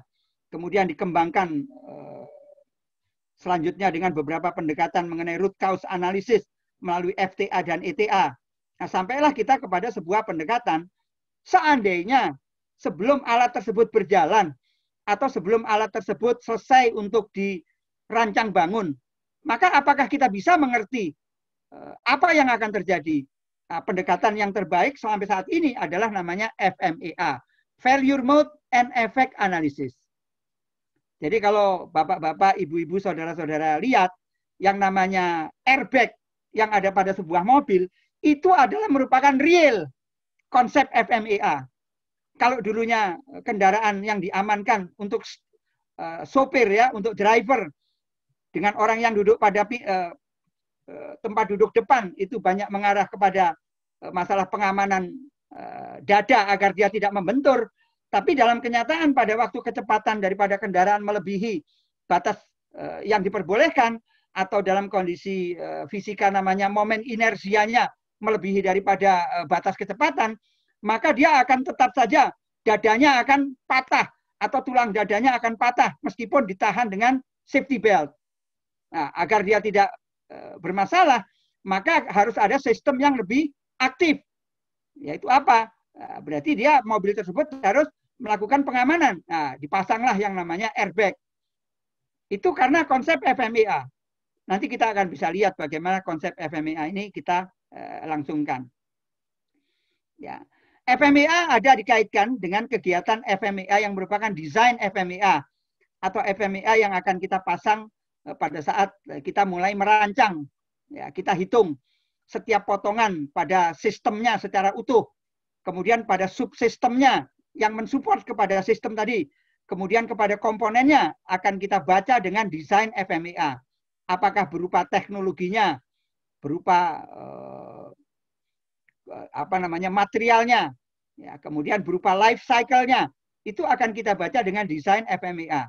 Nah, biasanya desain FMEA ini dipegang oleh orang-orang yang sudah mempunyai experience cukup.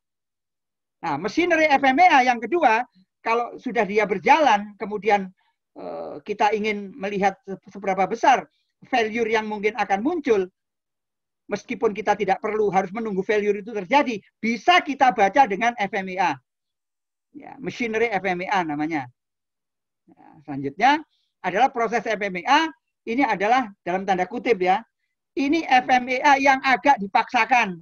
Harusnya proses ini dikendalikan sama HAZOP, Hazard Operability, untuk menentukan risiko proses. Tetapi ini diusahakan pendekatannya dengan FMEA, nggak apa-apa. Ya saya tahu ini ada masalah, tetapi ya memang NASA juga melakukan pendekatan proses FMEA, ya, Badan Ruang Angkasa Amerika itu.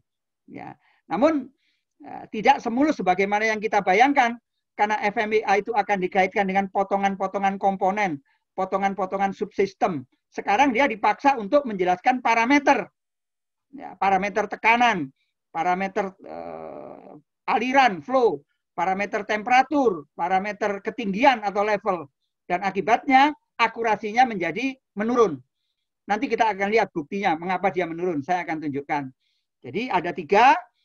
Yang pertama desain FMEA, yang kedua adalah machinery FMEA, kemudian proses FMEA.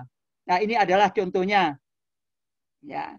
Jadi dia akan kita buat skenario yang namanya kemungkinan kegagalan itu berasal dari titik tertentu, kemudian akan kita lihat mana yang berpotensi menjadi penyebab, kemudian akan kita lihat skornya.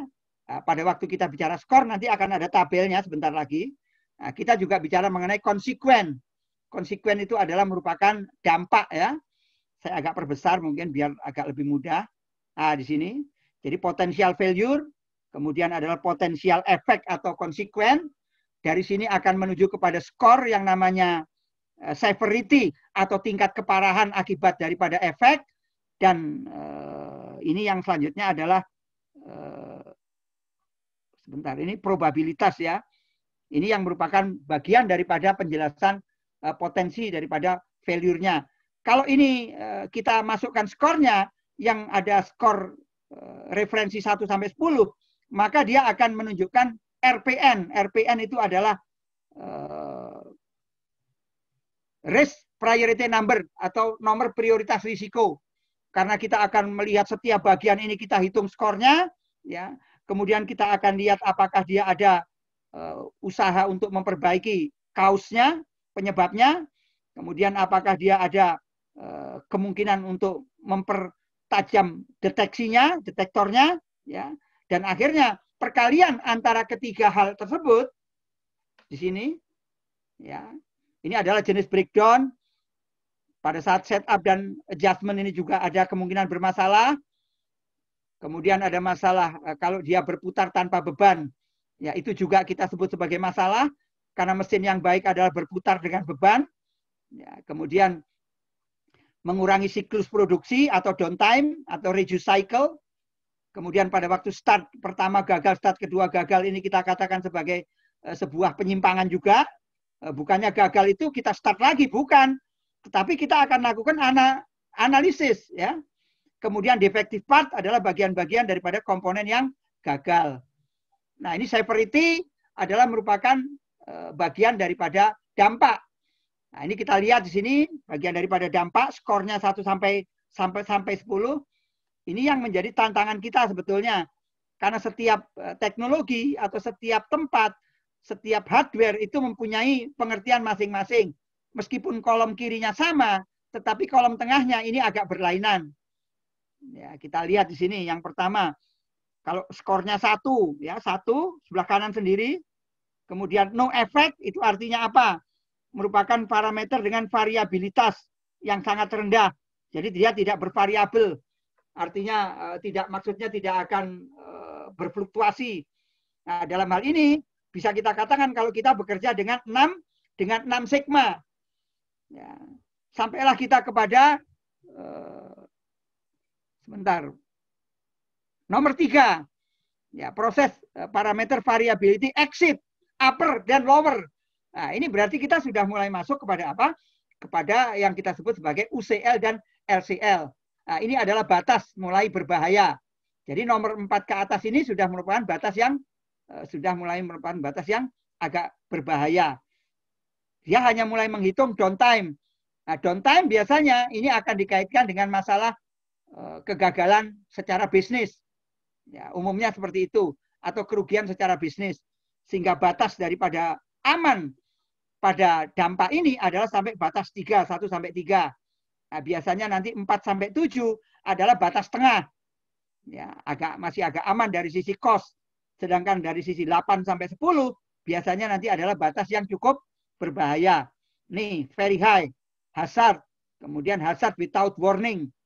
Ya, ini adalah dampak yang mungkin harus kita buat klasifikasinya dulu. Selanjutnya adalah failure. Ini yang paling mudah didekati adalah mengenai desain atau rancangan yang gagal. Jadi tolong berhati-hati kalau kita nanti belajar mengenai LOPA, Layer of Protection Analysis, itu pada step pertama adalah proses calculation atau proses desain. Jadi kalau dia gagal di hitungan, maka selanjutnya akan bermasalah.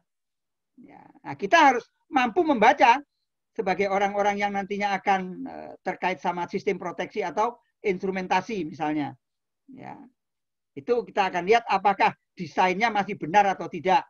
Nah, terutama yang paling mudah kita lihat adalah apakah masih berada dalam batas toleransi atau tidak. Atau batas UCL, LCL atau tidak.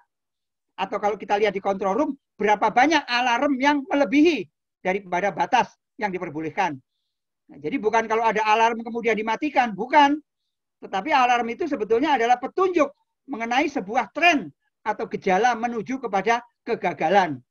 Ya, kalau kita akurat di dalam membaca alarm, maka hasilnya akan sangat bagus untuk perbaikan ke depan. Apakah kita akan tingkatkan masalah preventifnya atau masalah prediktifnya. Ya, jadi akan sangat terkait masalah desain ini dengan life cycle atau lifetime. Yang kedua adalah machinery process variation. Dia akan bervariasi, wajar karena dia berjalan. Akan banyak gangguan dari internal, banyak gangguan dari eksternal atau dari alam. Ya, dua hal ini yang akan dikembangkan menjadi kriteria sebagaimana pada occurrence. Occurrence adalah merupakan kemungkinan kejadian. Ya, dan akhirnya dia menjadi tabel seperti ini. Ya, kita coba lihat beberapa contoh occurrence misalnya seperti nomor 6 misalnya. Itu ada tulisan MTBF atau mean time between failure. Jadi kalau kita jalankan sebuah peralatan, itu akan ada waktu startup sampai kepada failure yang pertama. Dan kalau dia punya rata-rata, maka namanya mean time antara failure. Ya. Oleh beberapa pengembang daripada teori MTBF, itu diperkenalkan teori yang namanya MTTF, mean time to failure. Jadi sebelum dia MTBF, itu kita sudah bisa membaca karena kita punya kemampuan predictive maintenance. Maka MTTF-nya udah kebaca dan kita punya kesempatan untuk merepair. Namanya MTTR, mean time to failure. Sehingga rumusnya umumnya adalah MTBF sama dengan MTTF ditambah MTTR. Kalau MTTR-nya sama dengan 0, maka MTBF sama dengan MTTF. Mean time between failure sama dengan mean time to failure. Data-data dari berbagai macam frekuensi yang namanya PFD. Ya, PFD itu adalah PFD ya, probability failure on demand, itu banyak dikaitkan sama MTTF. Jadi bukan data MTBF. Ya. Jadi ini saya anjurkan, ini arahnya nanti bukan ke MTTF, tetapi bukan ke MTBF, tapi ke MTTF. Saya harapkan seperti itu. Ya, saya harapkan seperti itu. Ini gambaran daripada kriteria probabilitas, kemudian terakhir adalah deteksi. Jadi kalau kita semakin cepat mendeteksi, itu diharapkan kita akan lebih cepat untuk melakukan action perbaikan. Oleh sebab itu skor deteksi yang paling bawah itu adalah merupakan pekerjaan yang paling utama dari teman-teman instrumen. Jadi almost certain. Jadi ibaratnya yang namanya sensornya betul-betul akan melaporkan kebenaran dan kecepatan. Sehingga peristiwa yang akan datang itu tidak akan terjadi atau kita mampu untuk melakukan mitigasi dengan sebaik-baiknya. Dan dia bergerak dari 1 sampai ke 10. Yang ke 10 itu adalah yang tanpa sensor sama sekali. Ya, sedangkan yang nomor 1 adalah yang sensornya paling lengkap dan paling komplit. Sehingga perkalian di antara severity dikalikan occurrence. Nanti rumusnya menjadi seperti ini. Nah ini formulanya. Prioritas mengenai risiko adalah severity dikalikan occurrence, probabilitas, dikalikan dengan deteksi, detektor, ya, adalah merupakan bagian daripada RPN. Nah, kalau kita kerjakan ini di dalam sebuah spreadsheet, dalam sebuah Excel, maka dengan cepat kita akan bisa lakukan sorting. Mulai dari atas ke bawah atau bawah ke atas daripada RPN, daripada hardware atau aktivitas yang kita kerjakan. Sehingga dengan cepat kita akan bisa mendapatkan pemetaan yang merupakan cikal bakal daripada cerita operation yang nanti mungkin akan berlangsung.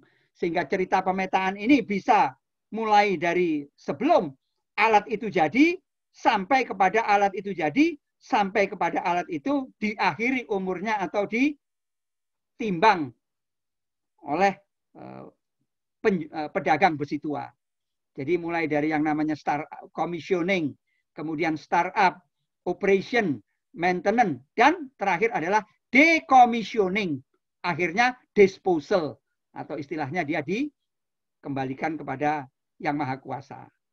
Jadi ini adalah gambaran yang mungkin bisa saya sampaikan. Terima kasih banyak atas waktunya.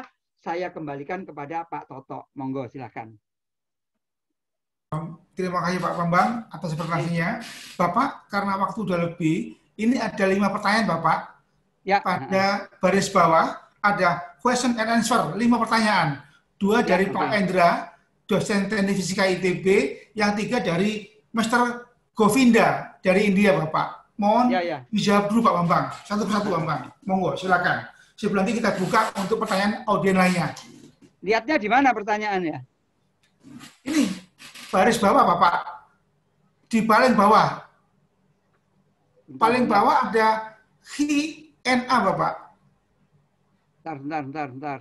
Saya kok belum lihat ya. Atau saya bacakan Bapak? Nah, dibacakan aja ya, satu demi satu. Langsung saya jawab. Nggih. Yang pertama dari Pak Indra Yulianto Bapak ya. Ya. Kalau kita menggunakan DPMO ini dalam praktek, apakah kita boleh mempertimbangkan alarm? Oke, ya. Pertanyaannya bagus. Jadi kalau kita bicara alarm, sebetulnya kita bicara mengenai batas tengah yang kita lihat tadi pada FMEA. Ya, jadi pada kriteria nomor 3 ke atas, itu adalah batas yang tidak diperbolehkan. Ya, jadi kalau kita ngomong itu alarm, sebetulnya alarm itu sudah sedikit melebihi daripada tingkat aman. Ya, jadi kalau kita ngomong mengenai alarm yang ada pada sebuah pabrik, ya, maka batas atasnya UCL dan LCL, sebetulnya alarm itu adalah sekian step di atas daripada UCL atau LCL. Begitu. Jadi kalau kita jadikan dia sebagai sebuah petunjuk, saya kira nggak jadi masalah. Ya.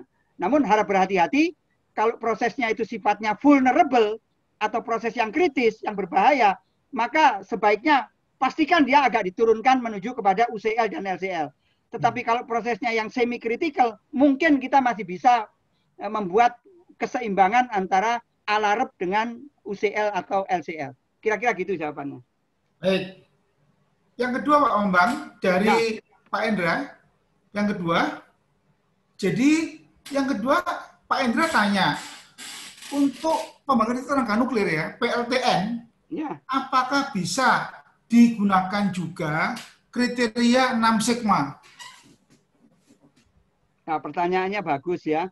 Karena RPN itu pembangkit listrik tenaga nuklir PLTN adalah merupakan sebuah pembangkit listrik yang bukan hanya berdampak kepada hardware, tapi dia berdampak kepada human, kepada manusia. Bahkan dia bisa disebutkan katastrofi.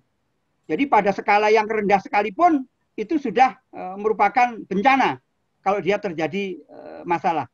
Sehingga kalau tadi ada pertanyaan apakah PLTN tersebut bisa dikendalikan dengan 6 sigma, menurut saya kalau ke 6 sigma tidak, mungkin kalau ke 4 atau 5 sigma mungkin bisa.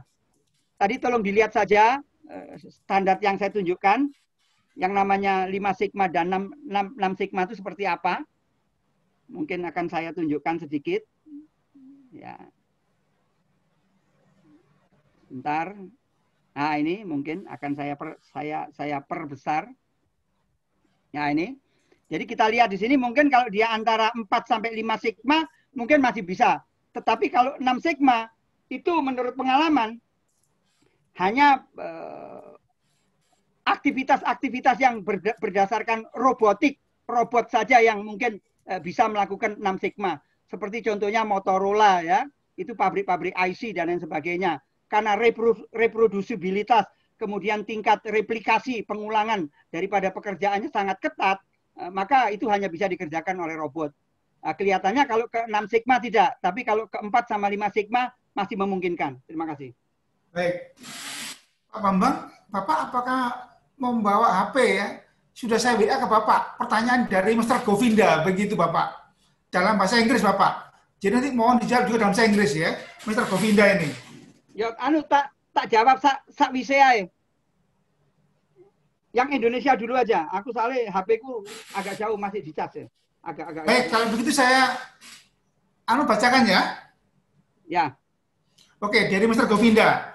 Dear Guru Bambang Mursahyanto, in the root cause analysis, how many steps to drill down is third level in knots or need to go up to 5 level? Why? At some point during the RCA, we end up on failure of human action. In such case, what would be the possible correction on the training of the person who did the mistake? Can there be any other step as preventive action? Ya, jadi pertanyaannya bagus sekali Mr. Govinda. Jadi dia sudah mulai memasukkan aspek manusia di dalam rangka untuk membaca sampai seberapa jauhkah kemungkinan failure yang mungkin akan terjadi akibat daripada manusia. Well, I would think that the problem happened with the human is really massive.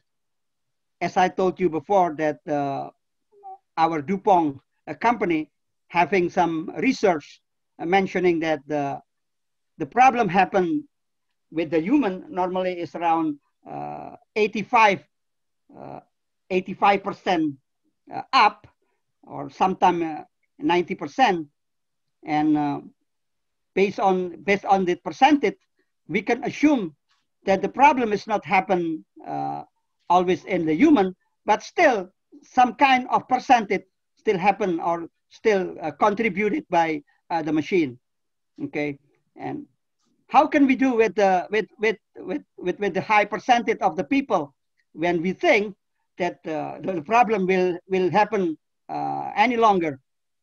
Okay, according to the experience, Dupont doing some study, what they call safety perception survey, because the bad behavior or unsafe behavior is about how the people to make a good perception about their job. And Dupont doing some a good job making some survey with the perception of the people by using some criteria. How is the position of the people during work, and how is the position of the tools during the use, and how is the condition of the environmental during the job. Yeah? And finally, they are coming to the score that the job is judging is a good or safe job, or maybe it's just not enough safe for the job doing in order to achieve a good performance. And that's part of the training needed to be done. The other thing is Dupont is also having some good point how to train the people. The people is training not only reaching the target like a competency target, but moreover they are also having some very good target on the performance. So moreover, the training is not stopped in the competency, but moreover is achieving a performance during their specifically job on site. So that's my question, my answer. Thank you. Oke. Yang terakhir dari Pak Govinda ya. Ya, ya.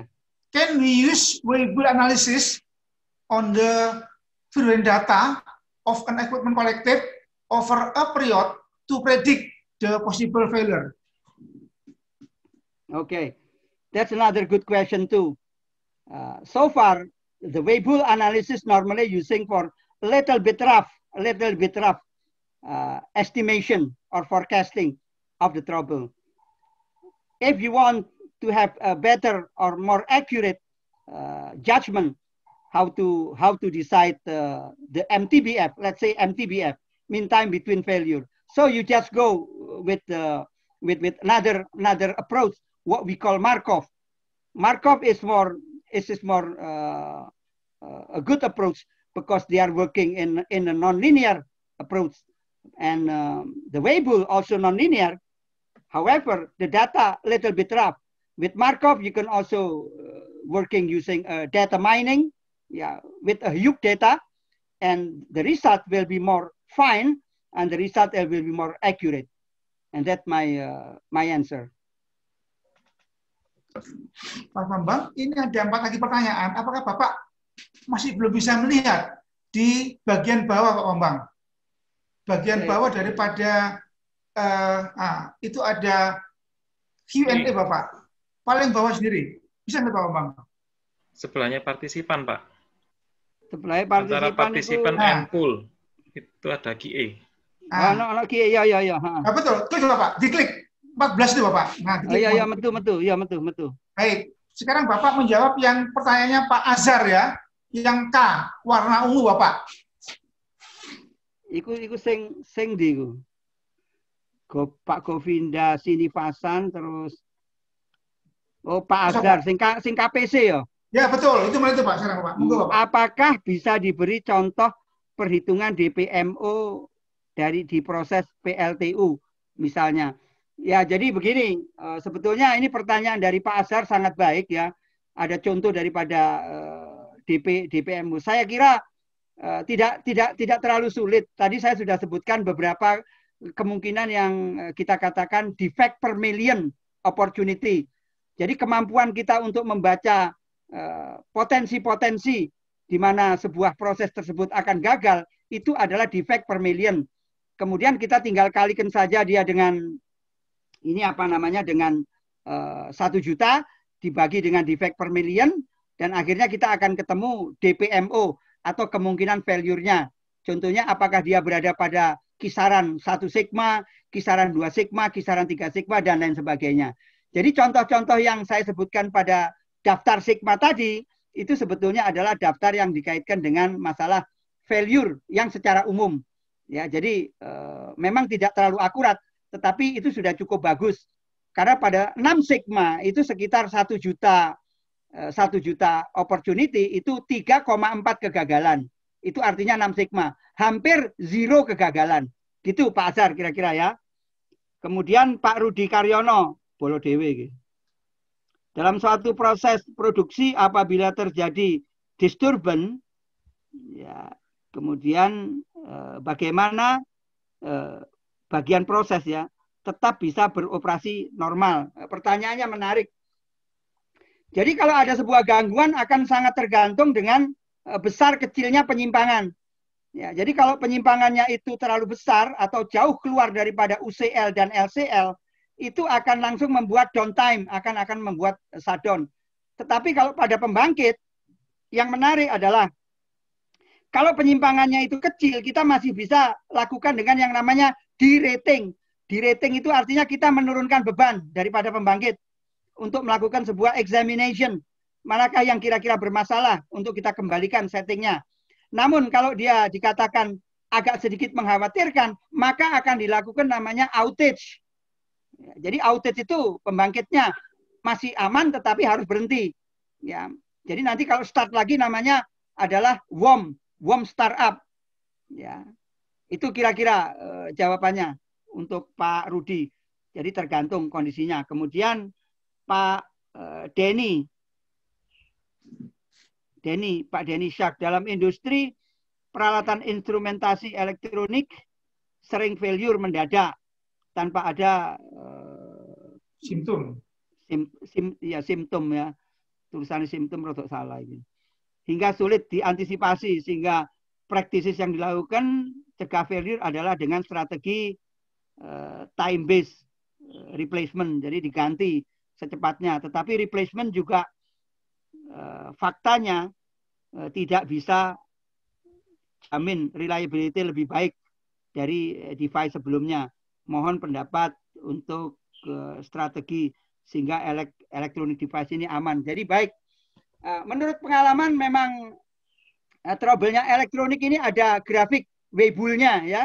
Jadi ada grafik untuk distribusi, apakah dia density-nya ataukah dia kumulatifnya. Saya anjurkan Pak Denny ini membaca data distribusi untuk Weibull itu punyanya NASA. Karena di NASA itu ada sebuah research yang mengarah kepada elektronik MTBF atau elektronik MTTF. Jadi kita tinggal lihat saja datanya. Saya tidak berani mengatakan jawaban ini agak terlalu cepat ya, dikarenakan datanya cukup kompleks tergantung daripada lokasi di mana elektronik tersebut berada. Apakah dia outdoor atau indoor, apakah dia pada logic solver ataukah pada transmitter dan lain sebagainya. Jadi akan sangat banyak parameter-parameter yang harus diputuskan lebih dulu sebelum kita memilih data mana yang paling sesuai.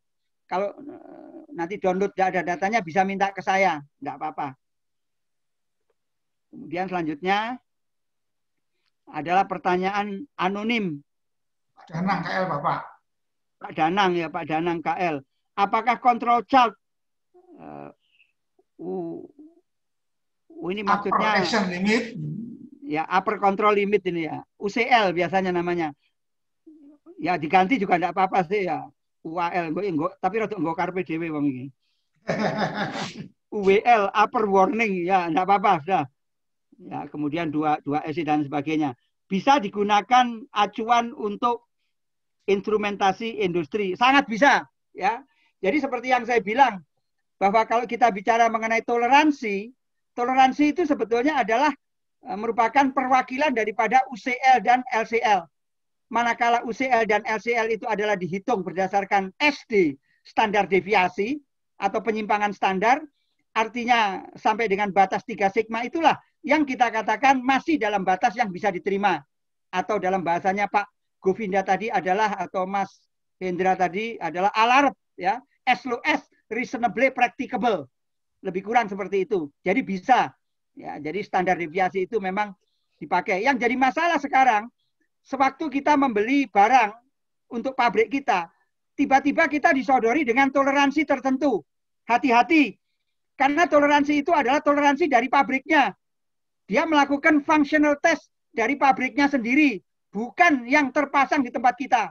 Sehingga saran saya, teman-teman instrumen, termasuk Pak Toto, itu kalau melihat plus minus atau set point dengan kemungkinan toleransi yang ada di pabrik, itu biasanya masih asli, sebagaimana katanya vendor. Nah, tugasnya untuk kita adalah menghitung ulang atau menghitung kembali, istilahnya re-engineering. Ya, itu agar apa? Agar bisa menjadi lebih akurat setting-setting daripada alarm-alarm kita, alarm atas atau alarm bawah. Kira-kira seperti itu. Ya. Kemudian Pak Rudi lagi, gangguan yang dimaksud adalah pada input proses. Ini kita akan mempersiapkan bagaimana kita mengatasi penyebab, ya.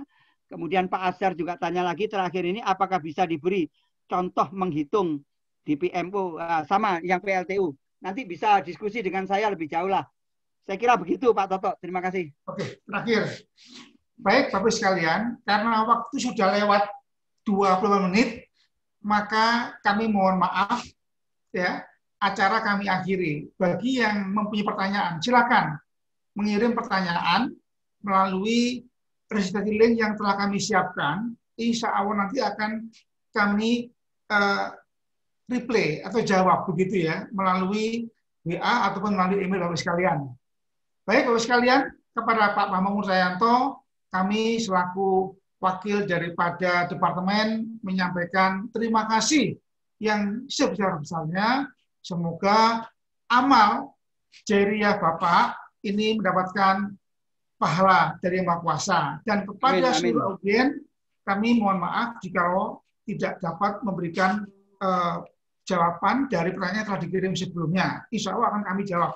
Semoga pertemuan ini bisa mempererat daripada komunitas kita di bidang safety dan bisa memperjelas peran daripada instrumen pada mapping of failure.